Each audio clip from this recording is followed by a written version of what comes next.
Jamais sans la grâce, une dévotion matinale qui vous connecte à la pensée de Dieu et vous donne la provision du ciel au quotidien. Bien-aimés dans le Seigneur, bonjour, bienvenue dans votre dévotion matinale Jamais sans la grâce. Une nouvelle journée, une nouvelle provision. Père éternel, nous te bénissons ce matin pour ce privilège que tu nous donnes de pouvoir entrer dans ta parole, de découvrir les choses que tu as préparées pour nous dans cette journée. Béni soit ton nom Jésus. Amen. Une fois encore, bonjour chers amis. Tournez avec moi dans Matthieu 16, le verset 13 à 14. Jésus étant arrivé dans le territoire de Césarée de Philippe, demanda à ses disciples, « Qui dit-on que je suis, moi, le Fils de l'homme ?» Il répondit, « Les uns disent que tu es Jean-Baptiste, les autres Élie, les autres Jérémie, ou l'un des prophètes. » Amen. Vous savez, s'il y a une chose qui est intéressante avec Jésus, lorsqu'il était dans son ministère, c'est d'enseigner ses disciples à chaque saison, à chaque occasion. Et ça, c'est la marque de notre Seigneur, le fait d'enseigner. Et il est intéressant de voir que dans ce chapitre, Jésus, alors qu'il y avait ses disciples, il y avait aussi la foule qui le suivait. Jésus va se tourner vers ses disciples pour dire, « Qui dit-on que je suis, moi le Fils de l'homme ?» Jésus ne s'adresse pas à la foule. Pourquoi? Parce qu'à travers la réponse des disciples, nous allons voir quelle était la pensée de la foule. La foule, pour eux, ils ont des informations sur Jésus. Ils connaissent des choses sur Jésus. Ils ont entendu des choses sur Jésus. Et il y a même parfois parmi la foule la discussion par rapport à l'identité de Christ. Et les disciples vont répondre à Jésus au verset 14. Il dit, d'autres disent que tu es, Jean-Baptiste, d'autres disent que tu es Élie, d'autres disent que tu es Jérémie et l'un des prophètes. Vous savez, quand les gens parlent comme ça, les gens n'ont pas une conviction sur la personne de Jésus-Christ. Ils n'ont pas une révélation de la personne de Jésus-Christ. Et la foule dit tantôt ci, tantôt ça.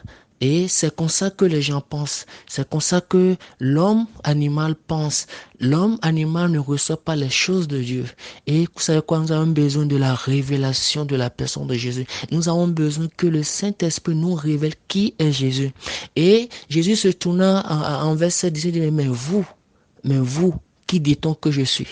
Qui dites-vous que je suis? Et c'est là ce qui est important. Ce que les gens disent, c'est une chose. Ce que la foule dit, c'est une chose. Ce que le monde dit, c'est une chose. Mais vous, qui dites-vous que Jésus est pour vous dans cette journée? Dans ce que vous vivez, qu'est-ce que vous dites que Jésus est pour vous?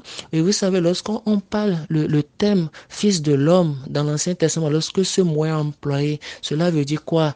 Quelqu'un qui fait partie de la race humaine, littéralement pour dire un fils d'Adam. Et Jésus a pris cette identité pour se référer alors, pour s'identifier aux pécheurs que nous sommes, afin de présenter un sacrifice agréable à Dieu. Et c'est là la révélation du Fils de Dieu. Et il dit quoi? Il dit, qui dites-vous que je suis? Dans cette journée, qui dites-vous que Jésus est pour vous? Et c'est ça qui va faire la différence.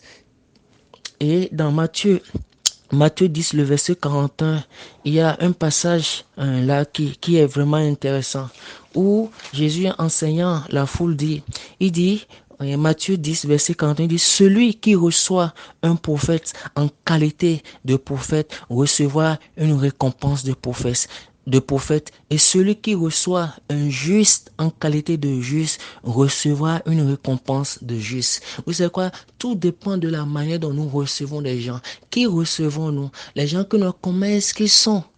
Quel titre leur donnons-nous? Et si nous recevons Jésus-Christ comme juste un prophète, ou comme juste un envoyé de Dieu, comme quoi un fils de Champatier, c'est la récompense que nous aurons.